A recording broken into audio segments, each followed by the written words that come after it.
Hello friends एक नूतन video का पालन को स्वागत। ई वीडियो में आलोचना करबा +3 सेकंड सेमेस्टर आपण मानकर पॉलिटिकल साइंस ऑनर्स रो कोर पेपर 3 रो सिलेक्टेड लॉन्ग क्वेश्चन ई वीडियो में आलोचना करबा जाकी आपण मानकर सेकंड सेमेस्टर एग्जाम 2024 आसीबार संभावना रे अछि। तेन कर वीडियो कोन जारी स्किप न करी आरंभ रे शेष पर्यंत देखंतु। तो डेई न करी चलंतु आज रो वीडियो स्टार्ट करबा।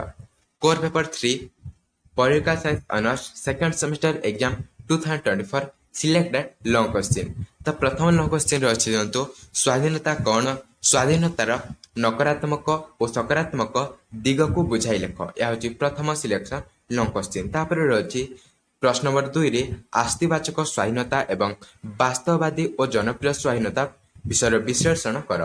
तापर रही प्रश्न नंबर 3 रे स्वाधीनता बा स्वतंत्रता कहले कौन बुझ, स्वतंत्रतार प्रकारभेद आलोचना कर। स्वाधीनता बा स्वतंत्रता कहले कौन बुझ, स्वतंत्रतार प्रकारभेद आलोचना कर।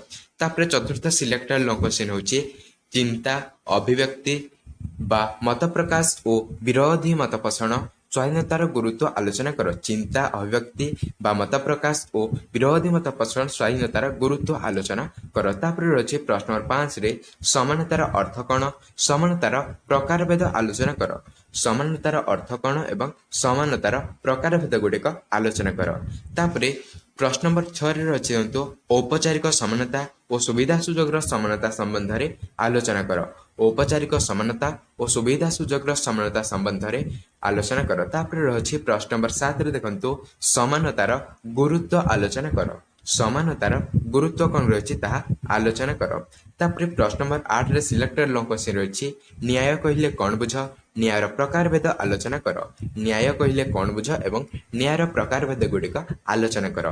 प्रश्न नंबर 9 रे रही विश्वव्यापी न्याय कौन एवं यार परिसर आलोचना कर। विश्वव्यापी न्याय कहले कौन एवं यार परिसर आलोचना कर। तापर रही प्रश्न नंबर 10 रे सामाजिक न्यायर मौलिक वैशिष्ट्य व्याख्या कर।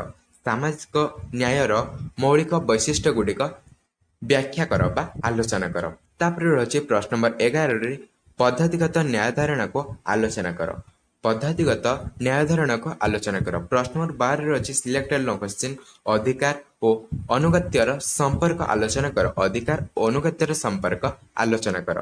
प्रश्न नंबर 13 रे रही शिशु कन्या अधिकार एवं यार सुरक्षा पाई आवश्यक पदक्षेप संपर्क रे आलोचना कर। शिशु कन्या अधिकार एवं यार सुरक्षा पाई आवश्यक पदक्षेप गुड़िक संपर्क में आलोचना कर।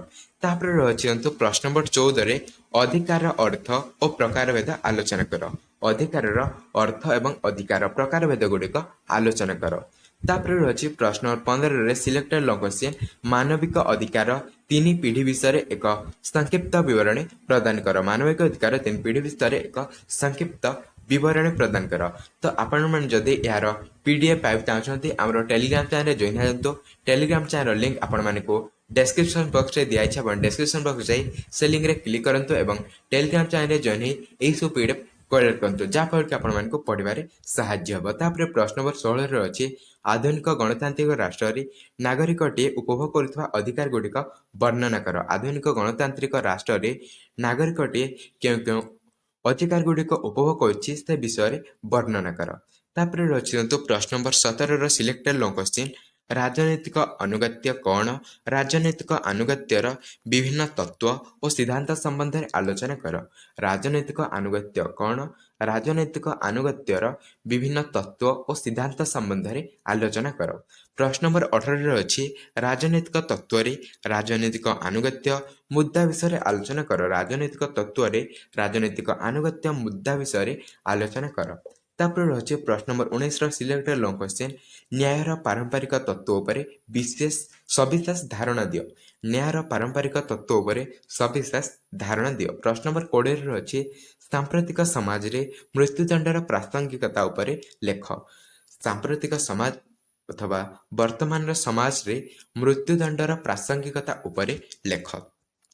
तापर रही प्रश्न नंबर 21 रही भारतीय समाज धर्मनिरपेक्षीकरण प्रभाव संपर्क में आलोचना कर।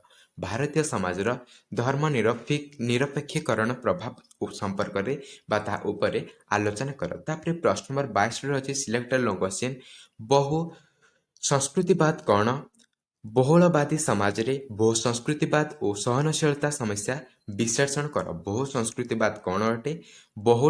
ବହୁଳବାଦୀ ସମାଜରେ ବହୁ ସଂସ୍କୃତିବାଦ ଓ ସହନଶୀଳତା ସମସ୍ୟା ବିଶ୍ଳେଷଣ କର। ତାପରେ ରହିଛି ପ୍ରଶ୍ନ ନମ୍ବର 23ର ସିଲେକ୍ଟେଡ୍ ଲଙ୍ଗ କୋଶ୍ଚିନ୍। ଏହା ହେଉଛି ଶେଷ ଲଙ୍ଗ କୋଶ୍ଚିନ୍। ପ୍ରାକୃତିକ ଅଧିକାରର ତତ୍ତ୍ୱ ସମାଲୋଚନାତ୍ମକ ସମୀକ୍ଷା କର। ପ୍ରାକୃତିକ ଅଧିକାରର ତତ୍ତ୍ୱର ସମାଲୋଚନାତ୍ମକ ସମୀକ୍ଷା କର। ତାପରେ ରହିଛି ପ୍ରଶ୍ନ ନମ୍ବର 24। ଏଥିରେ ରହିଛି ଅଧିକାରର ସୁରକ୍ଷା କବଚ ଆଲୋଚନା କର। ଅଧିକାରର ସୁରକ୍ଷା କବଚ ଉପରେ ଆଲୋଚନା କର। ତ ଏହା ଥିଲା ଆପଣମାନଙ୍କର କୋର୍ ପେପର 3ର ପଲିଟିକାଲ ସାଇନ୍ସ ଅନର୍ସର ସିଲେକ୍ସନ୍ ଲଙ୍ଗ କୋଶ୍ଚିନ୍, ଯାହାକି ଆପଣମାନଙ୍କର ସେକେଣ୍ଡ ସେମିଷ୍ଟର ଏକ୍ଜାମ 2024 ଆସିବାର ସମ୍ଭାବନା ରହିଛି। ତେଣୁକରି ଆପଣମାନେ ଏହି ପ୍ରଶ୍ନଗୁଡ଼ିକର ଉତ୍ତର ଭଲ ଭାବରେ ପଢ଼ିକି ଯାଇଥିବେ। ତ ଭିଡ଼ିଓଟି ଭଲ ଲାଗିଲା ଭିଡ଼ିଓରେ ଲାଇକ୍ ଦେବେ ଏବଂ ସାଙ୍ଗସାଥିମାନଙ୍କ ସହ ଅଧିକରୁ ଅଧିକ ମାତ୍ରାରେ ସେୟାର କରିବେ। ଆପଣମାନେ ଯଦି ଏହାର PDF ପାଇବାକୁ ଚାହୁଁଛନ୍ତି ଆମର ଟେଲିଗ୍ରାମ ଚ୍ୟାନେଲରେ ଜଏନ୍ ହେଇଯାନ୍ତୁ। ଟେଲିଗ୍ରାମ ଚ୍ୟାନେଲ ଲିଙ୍କ୍ ଆପଣମାନଙ୍କୁ ଡେସ୍କ୍ରିପସନ ବକ୍ସରେ ଦିଆଯାଇଛି। ଆପଣ ଡେସ୍କ୍ରିପସନ ବକ୍ସରେ ଯାଇ ସେ ଲିଙ୍କରେ କ୍ଲିକ୍ କରନ୍ତୁ ଏବଂ ଟେଲିଗ୍ରାମ ଚ୍ୟାନେଲରେ ଜଏନ୍ ହେଇ ଏହି ସବୁ PDF କଲେକ୍ଟ କରନ୍ତୁ। ତ ଦେଖା ହେବା ଆଉ ଏକ ନୂତନ ଭିଡ଼ିଓରେ। ସେ ପର୍ଯ୍ୟନ୍ତ ଜୟ ଜଗନ୍ନାଥ।